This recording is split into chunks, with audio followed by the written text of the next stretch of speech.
Mill Valley. Okay. Oh, nice. Beautiful. I love Mill Valley. I do too. I do too. We're gonna go ahead and get started. Okay. So good evening, everyone, and welcome to Copperfield's Books virtual event with Susan Choi in conversation with Barbara Lane. My name is Jamie Madsen, and I'm the Marketing and Events Coordinator here at Copperfield's Books, and I will also be your host for the evening. Copperfield's Books has been committed to literature, education, and creating community together since our founding in 1981. We're thrilled to be offering online events during these times to keep our community connected while we're forced to be separated. Thanks for joining us this evening. A couple of house cleaning items before I introduce tonight's author. We will be utilizing the chat box to provide links to view upcoming Copperfield's events, links for purchasing Susan's current book, as well as previous titles, and also my contact information for any post-event questions and information. Additionally, the Q&A box will be your go-to with any questions or comments for the author. The format tonight will be a 30 to 45 minute in conversation between Barbara and Susan, and will be followed by a live Q&A. At the bottom of the Zoom screen, you will see an icon that says Q&A. Please submit your questions here rather than replying to my post in the chat box. This will make it easier and more convenient for the live Q&A. Without further ado, I'd love to introduce our speaker for the evening, Susan Choi. She is the author of the novels My Education, American Woman, A Person of Interest, and the Foreign Student.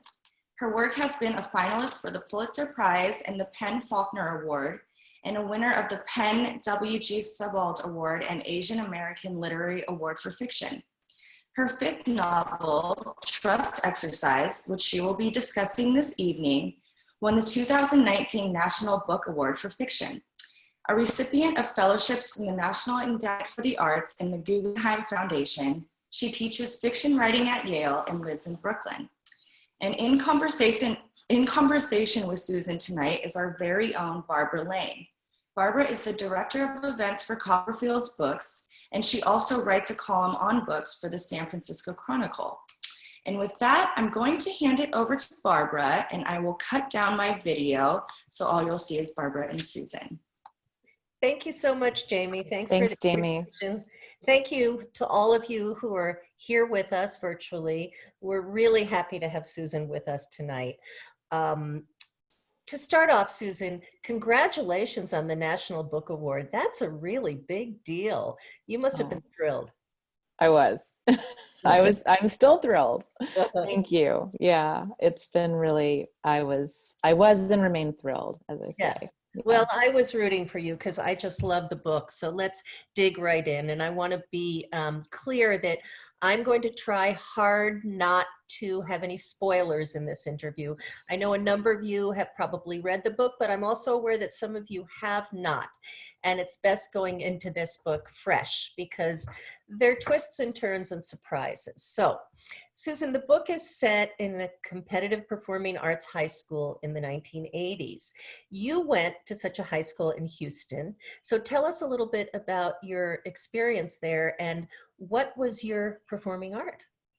Yeah, my performing art was theater, for which I have no aptitude. So it's good that I found a different art to pursue. And I had a wonderful experience there. It was really, it was really kind of foundational to who I still am. It was exciting to explore an art form really seriously, to be taken seriously. The things that I learned about theater are, pretty much the only things I retained from high school. I'm sorry to say, even though I had like wonderful academic teachers also, I can still, like reach back to my theater history and my like stagecraft class and like the stuff I learned to do in the costume shop a lot more readily than I can remember, geometry or social studies from 10th grade.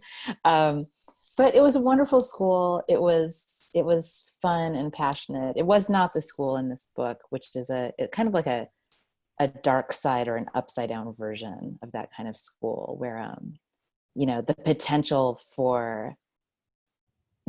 for that kind of youthful passion for a discipline becoming maybe misused a little bit, like it is, is given free rein in the story. That's happily not what my actual personal experience was. So there was no Mr. Kingsley, who we'll get to a little bit later. Really No, no, there wasn't. And yet there seemed to have been many of him, because people who read this book constantly get in touch with me and say, oh, my theater teacher was just like this. Or I think it's a type. I think it's a type, this very charismatic theater teacher who, in fact, I know it's a type because we've, unfortunately read news accounts of teachers of this sort who ended up kind of overstepping. But happily, that was not my experience. Well, I'm relieved to hear that. And before we get into the characters, you set your novel, My Education, that Jamie mentioned in the intro, in grad school. So there's clearly something that's really interesting to you about adolescence and young adulthood and the student-teacher dynamic. Tell us about that and why you find those things such rich subjects. Yeah. I mean, I'm drawn back to the student-teacher relationship again and again in my books.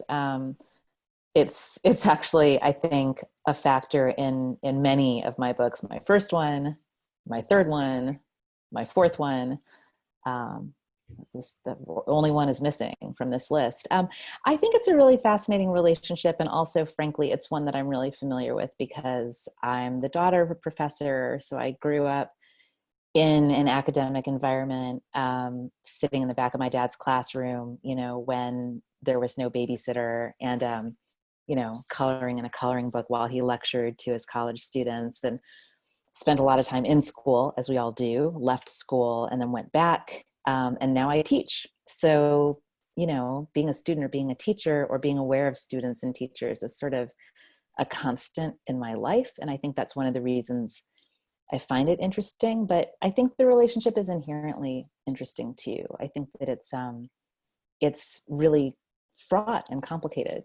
Students and teachers have very different amounts of power in their relationship. And at the same time, because of the nature of that pedagogical bond, there's also an idea of equality, or at least potential equality, or equal passion for a subject that I think can sometimes get complicated because that power difference can be obscured a little bit, I guess. And that's what happens in the book. Certainly, in Trust Exercise, Mr. Kingsley does these students the favor, really, of taking them seriously. But that becomes really complicated, when teachers and students are socializing together. There are upsides and downsides to that. And yeah. Particularly with the way he teaches and how, like with, I'm sure, many acting classes, he's tapping into some very raw emotional stuff with these students. And when you say overstepping, kind of an understatement, really. Very dark. It's dark. Yeah, it is. And it's interesting because I, had a very, very brief relationship to being an acting student. It was not my forte, and I left it behind even before I left the school. I became a techie. That was my refuge in the theater. But I've talked to so many actors who have talked about how intense and difficult acting training is, how reading the book reminded them of that period of their lives, and how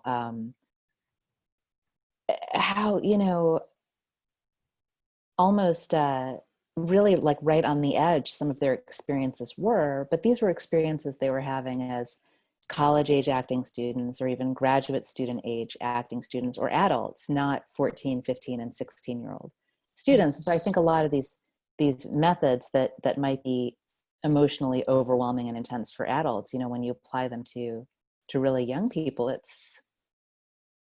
it's all the more overwhelming and maybe too much, potentially damaging. So yeah. for purposes of our conversation, I first want you to describe the main characters who we meet at the outset of the book, and also the trust exercise of the title. Yeah, so the main characters are students, you know, are idealistic acting students. They're 10th graders, actually. Sarah, David, Joelle, Pammy, Manuel. There's a whole sophomore class of these kids who they've been together for 1 year. They're really excited to be back as sophomores. You know, it's great to be a sophomore in any situation because you're not a fresh person anymore. You're not new. You can finally come back and be experienced. There's the puppy. Yeah. And so they're at the beginning of their sophomore year. They're excited to finally be initiated into certain of the more serious and intense aspects of their acting training that until now they've only heard about. And these trust exercises are a part of that, things that they've heard the sophomores talk about.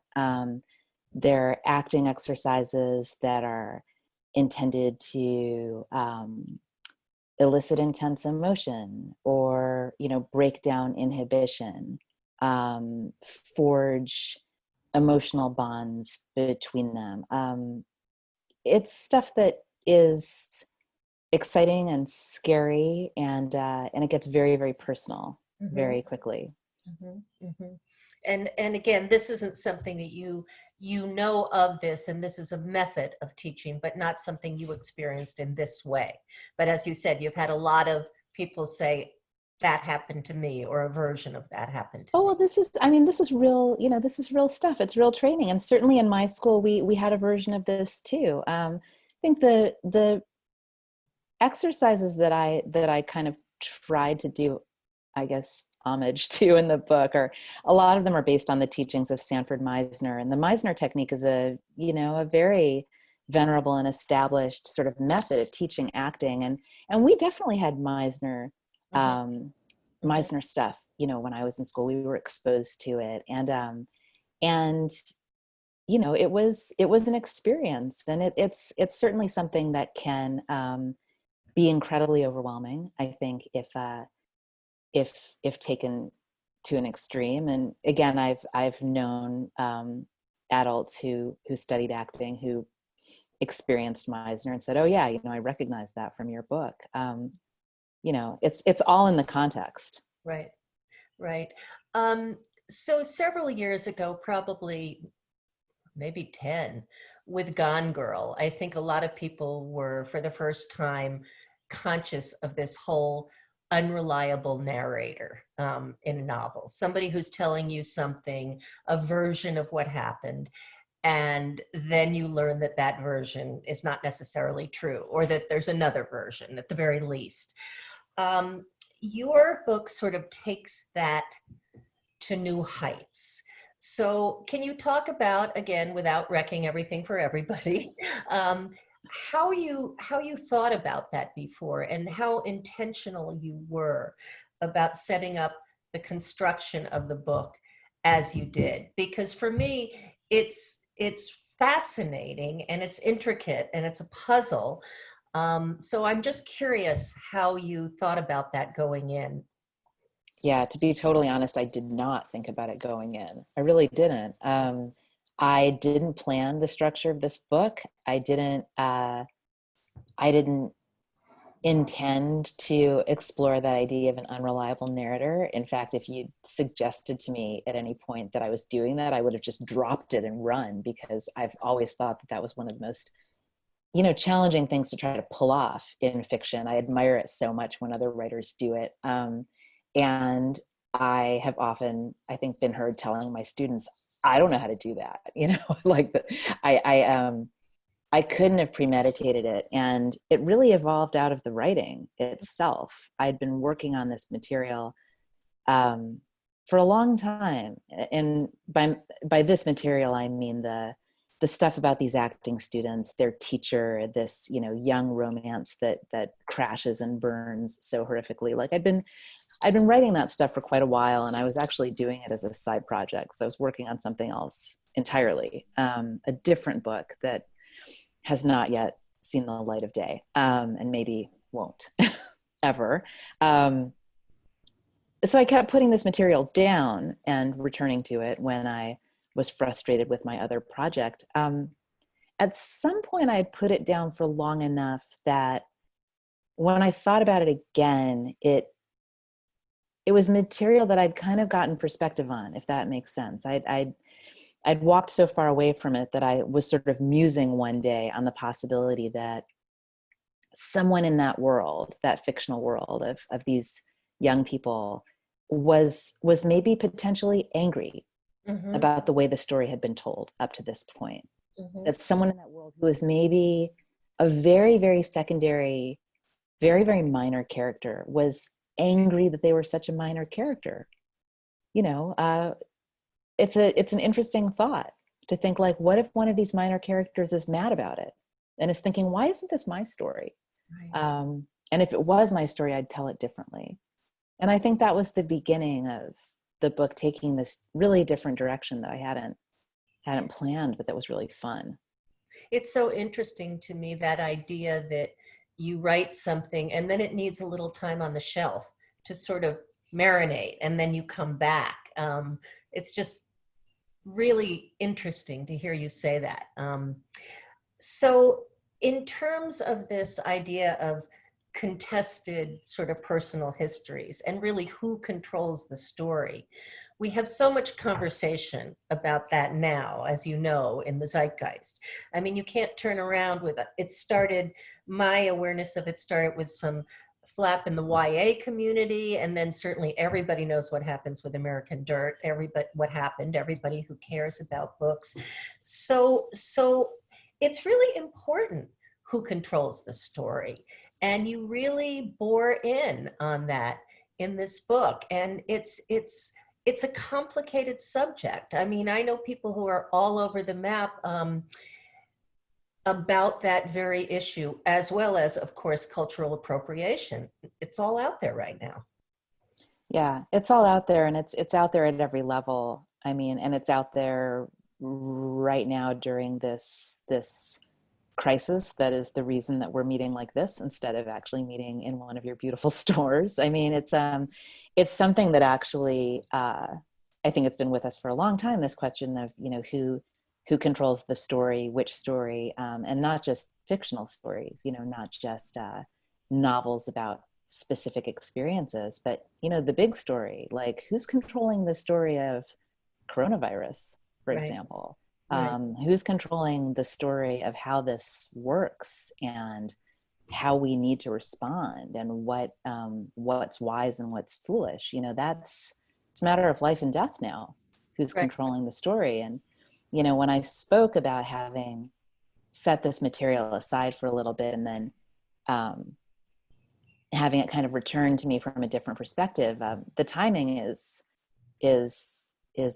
pretty specific. It was in the fall of 2016 that I started thinking about who controlled stories and how upsetting and infuriating it can be if a story that you feel like is yours, at least in part, is being told by someone you don't agree with.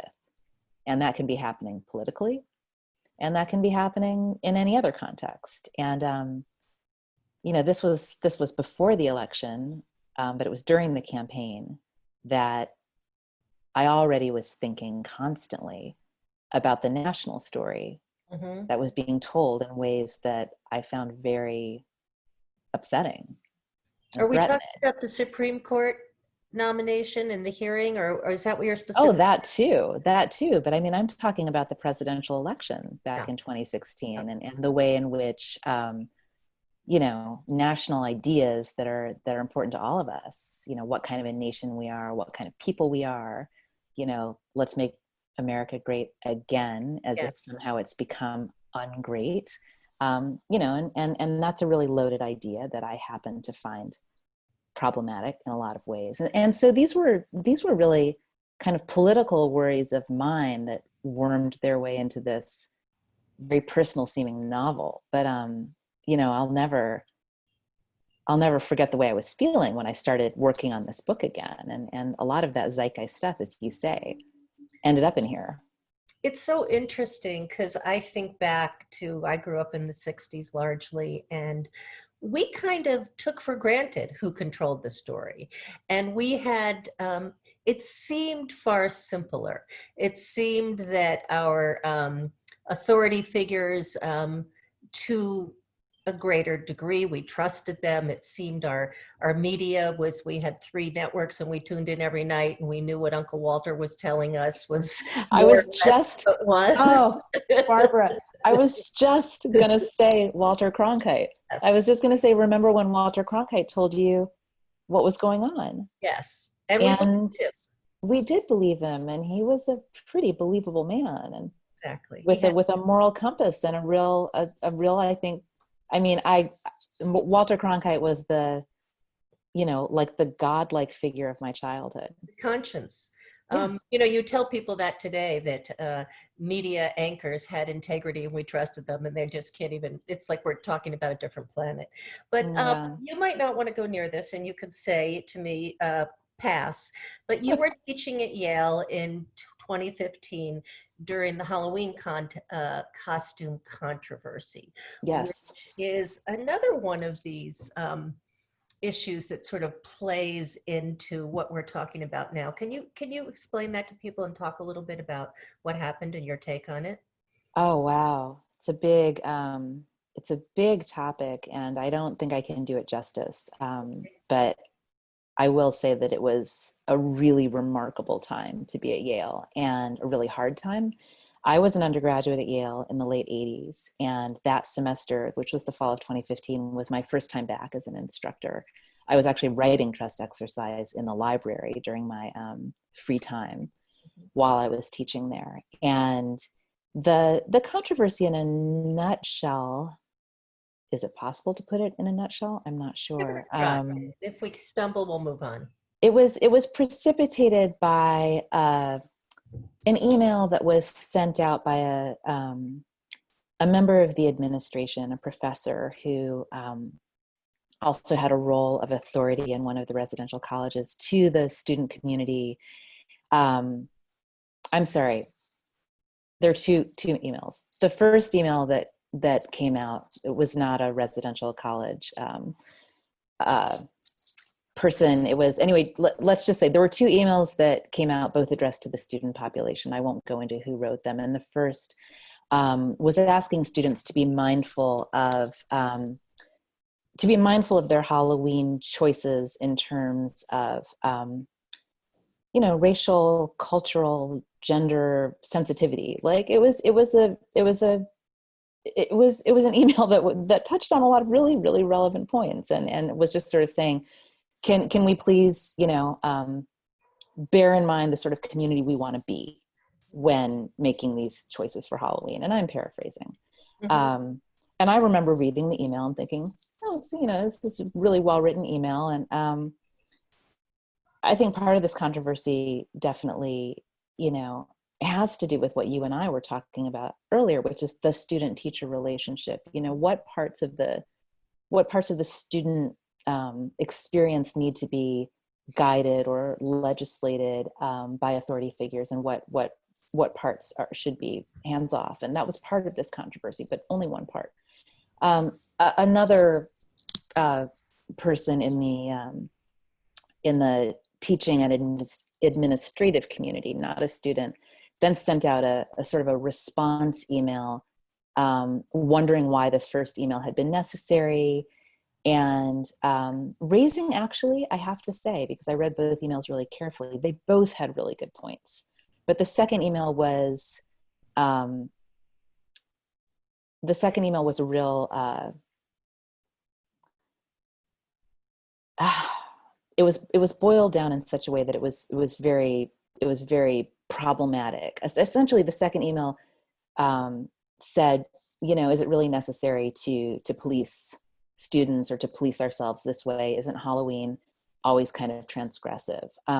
It said other things too, but I think that on balance, it was, I would argue, kind of tin-eared, because both of these emails, more importantly, came into a long history at Yale of students of color feeling uncomfortable, to say the least. And I think that history, that history is probably as old as the time period during which students of color have been at Yale.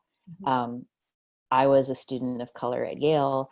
I was certainly not one of the first. I don't think that things have changed in between the time that I was a student and the time that I'm now sort of so thrilled to be a teacher. They haven't changed quite as much as they need to. And at the same time, the institution really wants to do right. So it was just a perfect storm of good intentions gone bad, and it was a flashpoint for students who were very, very unhappy for very legitimate reasons and had been for a long time. And this exploded into a painful conversation that went on for weeks and was necessary and upsetting. And to say it's resolved now is that's not really true. I would say that it's just kind of gone into a different form now. But it was very, very. It was very fraught in that particular time. And certainly became the subject of a lot of national attention and a lot of people weighing in. And I just can't imagine what it was like to be there, because I remember reading about it and going, wow, and feeling very passionate sort of in my response to what was happening. So I'm going to let that go for a minute, because I can see that it's complicated, but it seems to have bearing on what we're talking about here. The other thing, clearly, because your book is just so crazily relevant to so much of what we're going through now. The other thing, of course, is in the wake of Me Too, the complexity around memory and sexual consent. And this is just in and of itself, you could write a whole book around, especially with the age. I keep reminding myself that these kids were 14 and 15. And at that age, what is consent and what is manipulation? And all of those things are just roiled up. And in this particular school, it's all happening publicly, sort of on a stage, as it were, which makes it so even more painful and difficult. Yeah. It makes it even more painful and difficult and confusing too, because, your question, what is consent? I mean, that's a great question. What is consent when people are underage? There is no consent, actually, at least in a legal sense, and probably there is no consent in an emotional sense. I think one of the things that was sort of interesting to me about the book is, there's a character in the book who, at the age of 16, she feels very willingly and eagerly enters into a relationship with a much, much older person who does not have her best interests at heart. This is not something that she is able to see until it's too late. And she, is twice that age when we meet her again, and is really unable to reconcile what's happened, because she feels that she was victimized by a much older and more experienced person who she trusted and who should have been looking out for her, given that she was a child. And she feels that she made a spectacular and horrible mistake of her own free will, and that it's all her fault. She feels both of those things, which are totally contradictory. It's my fault, it's not my fault. But it's also very, very possible to feel both those things simultaneously. And they're equally real. They're equally real experiences, the experience of having been exploited and the experience of feeling that you chose what happened. And I think that that's a really big part of this whole sort of conversation that we're still having in the culture about Me Too, that remains unresolved, even though it's clearly like not at the forefront of our national conversation right now. Not right but now. Not right now, but that's not because we've figured it out. Right. So I keep thinking, as you're talking, of the phrase in loco parentis, which is more when we go to college and the school, I guess, takes on that parental role in a way, because our parents aren't there. Where are the parents in this book? I mean, I get the sense that what's happening to your characters all of this intensity, and clearly when we're teenagers, there's a lot we don't tell our parents about or let our parents in on, particularly affairs of the heart. But these students, your characters, they just seem so unprotected, so vulnerable, so raw. Did you think about the parents and their role at all as you were writing it? Oh yeah. I mean, I think about it now as a parent of a teenager, and a soon-to-be teenager. Yeah, I mean, where are the parents is a great question, and also where should they be? You know, where should they be? I don't think it's an easy question to answer. I mean, you know, in the same way that the parents seem to be, not present enough in this story. I think there are a lot of ways in which we might argue today that parents are too present. We can't really figure out how to strike the balance here. I think that's one of the reasons I'm fascinated by teenagers and that whole quandary posed by like this period of life that we all experience and that no one seems able to figure out. To this day, we still can't figure out how to treat teenagers, how to respond to them, to what extent they're children, to what extent they're adults. It's a problem I'm dealing with every single day, because their job at that age is to separate from us and become independent and autonomous, and our job is to help them do that. It's just not easy to know how. And I think the pendulum swings culturally. I think in the 80s, at least when I was a teenager, the pendulum was in a very different place, in terms of how parents were involved in their children's lives, how much and in what way. I think parents are much more involved now in their children's lives, and I don't necessarily think that that's better. It's different. And certainly if a child of mine was experiencing, the sorts of things that my characters experience in this book at school, I would, be freaking out and storming the principal's office and doing all the things a helicopter parent does, to defend her young. But, would that be the right thing? Or would it also be somehow missing the mark? I feel like we're always missing the mark somehow on this. Parents of teenagers get used to that. There's no question about it. I think you said you had a 15-year-old. Has he read the book? No. Okay. No, not due to prohibition exactly so much as blessed lack of interest. Yeah. Thus That's far. the book Mom wrote, right? Exactly. All right. Exactly. Here's a question from one of our viewers, and I'm going to try to boil it down a little. Basically, it's from Daniel, and he says you went to some prestigious schools, the performing arts high school and Yale and Cornell. To what extent do you feel the often exclusive concerns and sometimes tony voice of those fine learning institutions informed your writing voice? And to what degree do you believe your tale includes or excludes us from those still mired in low socioeconomic spheres and scandalous education systems? In other words, I think he's saying all schools are not like the schools that you yourself attended and that you represent here, and the question surrounds that. Yeah, absolutely. And I'm not sure. I'm not sure what piece of the question to tackle. I mean, obviously my experience as a student, my experience as a teacher, is really, really specific and very privileged.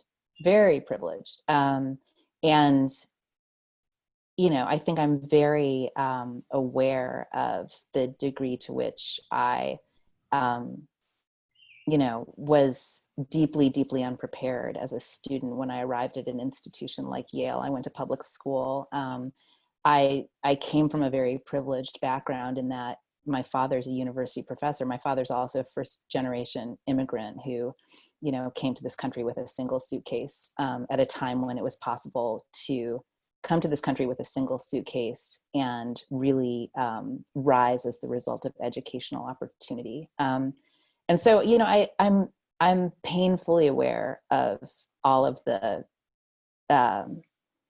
enormous inequities in our educational system, and very aware of like how specific my experience is. And, you know, when I talk about the student-teacher relationship, yeah, it is a very specific type.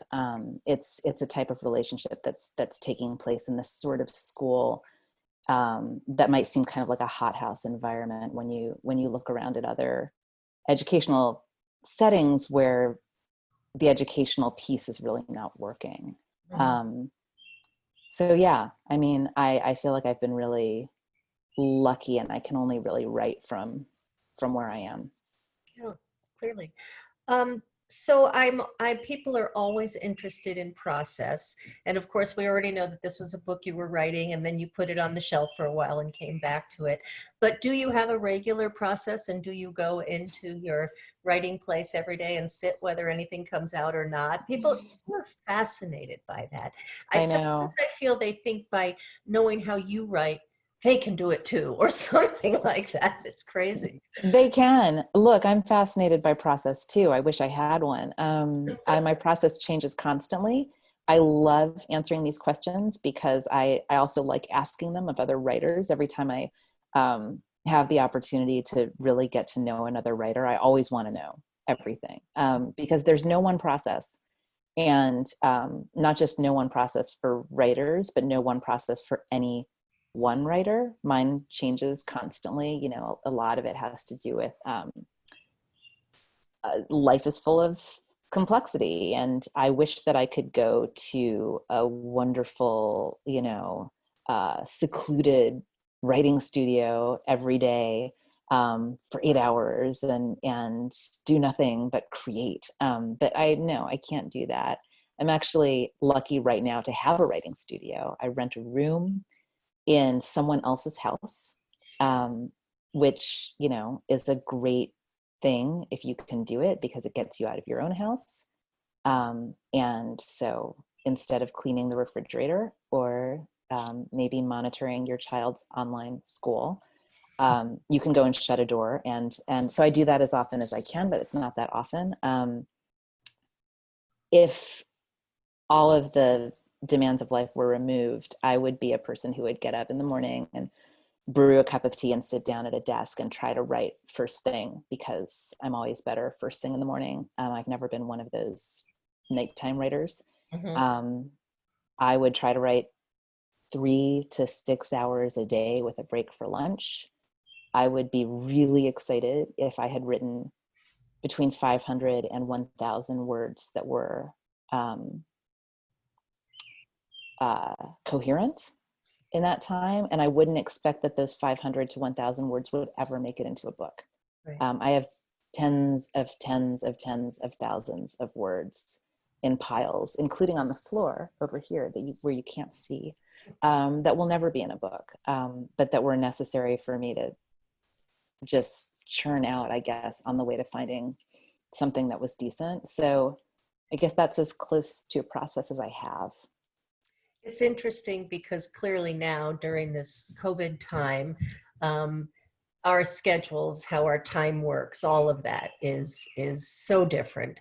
And as you said, with teenagers at home who are having to go to school online and you have some involvement in that, that's certainly changed. Here's another question from a viewer.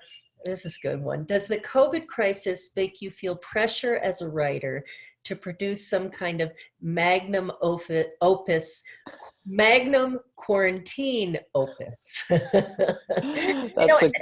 That's an interesting broader question, because we know that after 9/11, sometimes slowly, but sometimes right away, that found its way into fiction. And presumably, we know also some books are being rushed into print about this fiction, which I think is just crazy. But how is this affecting you as a writer in terms of what you're thinking? And do you think this period will somehow find its way into something you write in the future?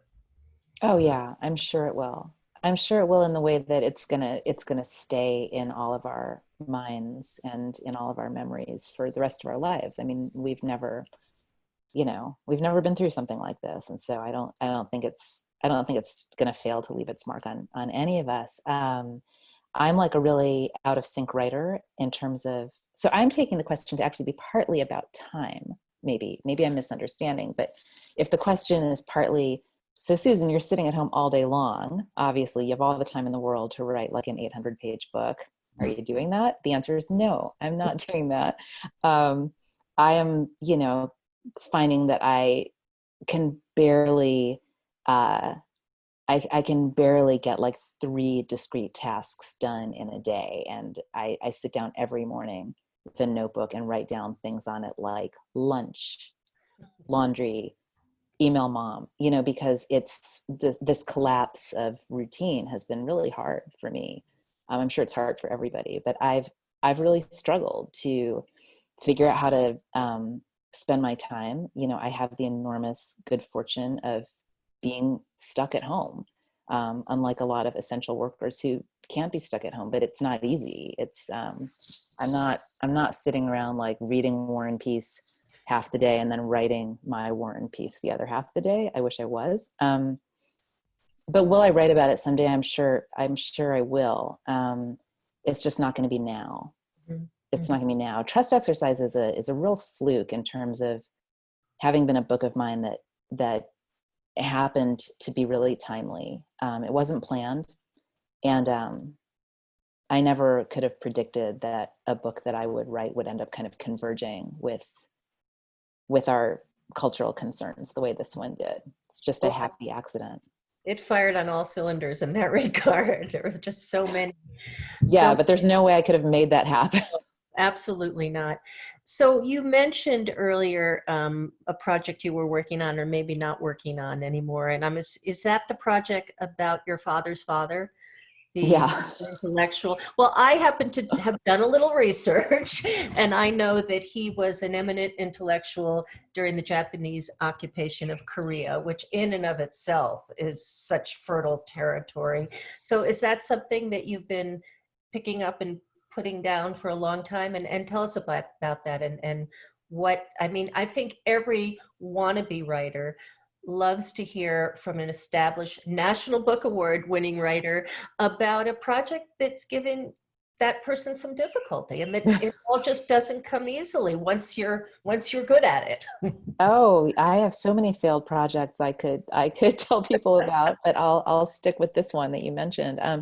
Yeah, this is a project that I've been dragging around for years and years. Arguably, I've been dragging it around for my whole career. My father's father was a writer and a literary critic and an intellectual in Korea in the first half of the 20th century, during a very, very difficult time in Korea politically. And he was controversial. He died very, very young, when he was 56 years old. And so I never knew him. And he has cast a real shadow over my father's life. My father loved his father, and at the same time, I think has suffered real torment about his father. So given that my primary source of information about my grandfather has been my father, it's been challenging. It's been an interesting project to try to get a sense of who this man was. And it fascinates me. And at the same time, it is hard to write about one's own preoccupation with one's ancestors in a way that's going to be interesting to other people. This isn't necessarily a story that's going to be fascinating to anyone but me. And so I've really struggled to figure out, like, is this a memoir? Is it fiction? Does anyone care? And yeah, hundreds of pages of that are also sitting over here I have a lot of pages sitting on the floor right now. So was it controversial because he was identified with the Japanese occupiers? Is that because? Yes. So this is a lot of history, and I'm not going to probably do any better keeping this in a nutshell than I did Yale Halloween controversies. But you know, when the Empire of Japan, the folks that bombed Pearl Harbor, not present day Japan, Mhm. but a an imperial entity that ceased to exist at the end of the Second World War. When they annexed Korea, it was very, very early in the 20th century, and my grandfather was a very tiny child.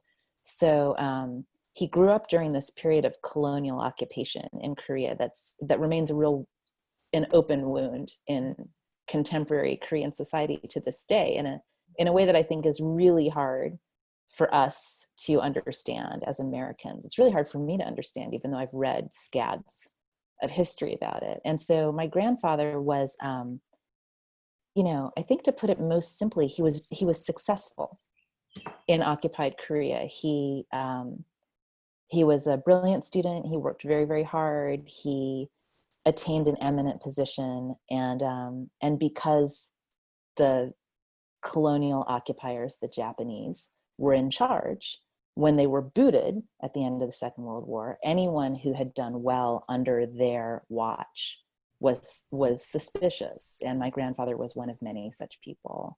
Mhm. But because he'd been prominent in his field, this made him more of a target than maybe some lower level, civil servant or police officer, any number of other people who thrived under a hated government. Mhm. Mhm. Didn't thrive, survived would be a better word. So he is controversial, and it's an amazing gift to me that he actually continues to be interesting to scholars today, because there's a lot of material that I can read about him. What was his field? He was a literary critic, and and his field was kind of similar to mine. And I think the reason my mathematician father forgives me for having become a fiction writer is because his father was similarly preoccupied. He wrote about Shakespeare. He was interested in Joyce.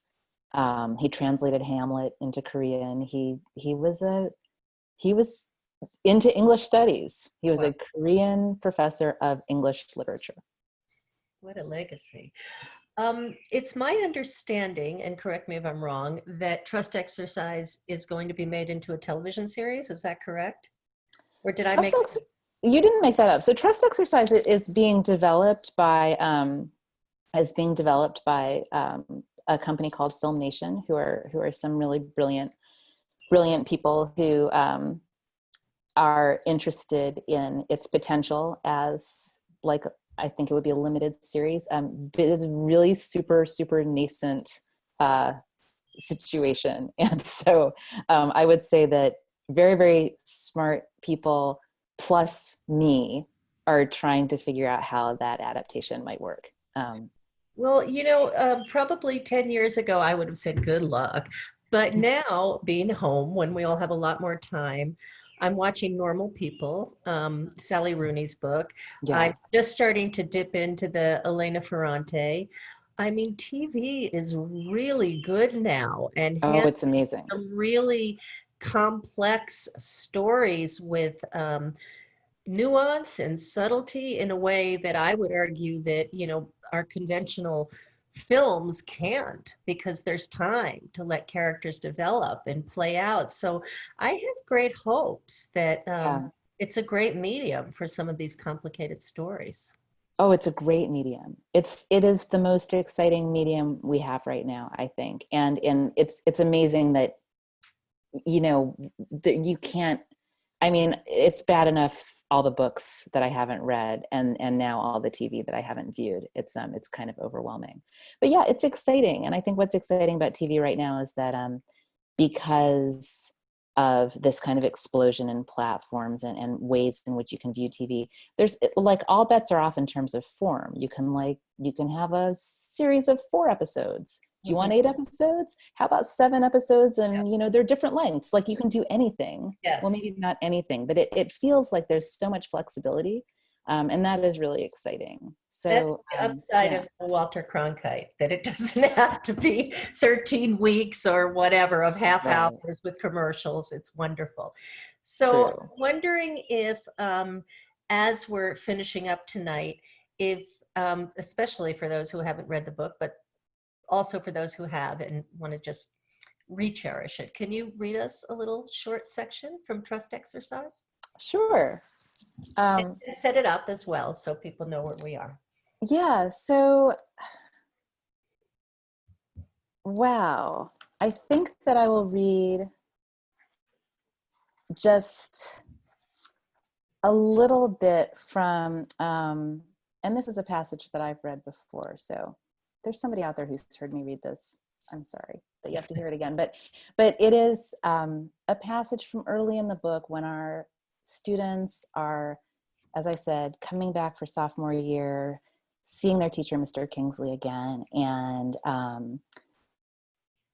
anticipating with excitement this kind of this new curriculum that they're going to experience, which includes these trust exercises that they've heard about, but they've never actually done. They don't really know what they consist of. And so this is sort of day one of that. And Mr. Kingsley is walking them through what's going to be this new experience. And the context is that, the summer has just ended.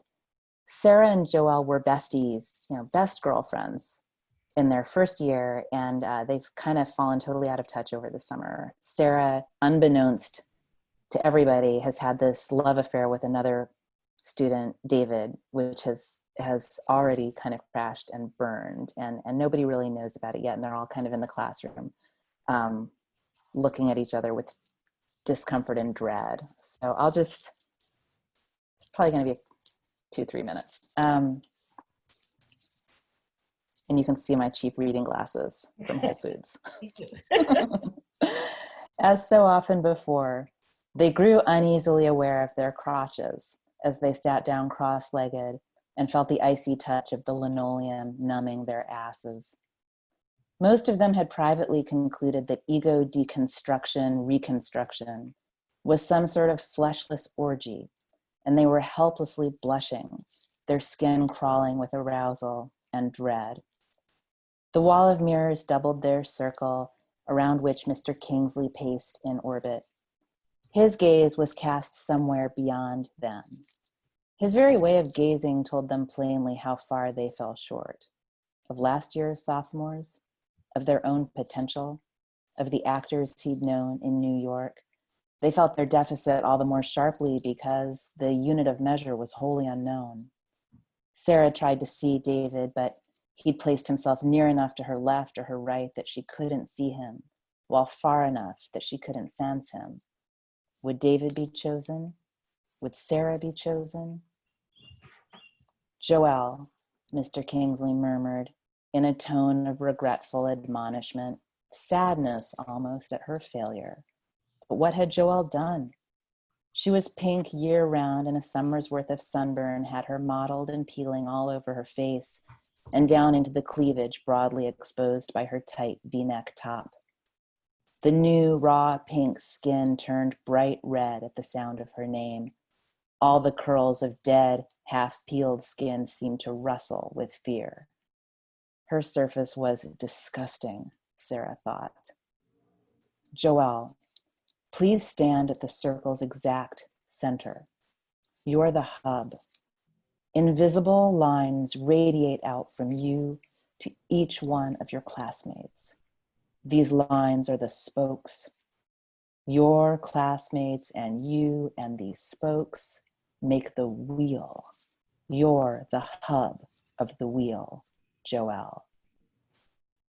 Okay, Joelle said, blushing fiercely, a fountain of blood pounding under her skin.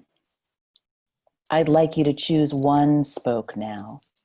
Look down the length of that spoke. Someone's at the other end. Someone you're bound to by that spoke, passing through you and passing through them. Who's the person you're looking at? The linoleum doesn't feel cold anymore.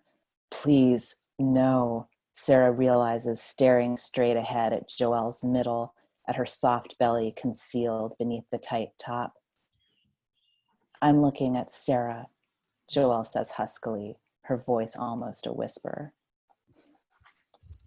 Thanks. Fantastic. I feel that embarrassment and dread and pain and all of that. Such a wonderful book. Susan Choi, thank you so much for being with us tonight, for Copperfields, for all our great readers out there. We are just thrilled and honored that you spent time with us. Good luck with the project about your grandfather. Thank you, Barbara. I need it. Please stay safe, and thanks once again from all of us. And for all of you Thank out you. there, thank you for joining us. Good evening. Good evening. It was great to be with you.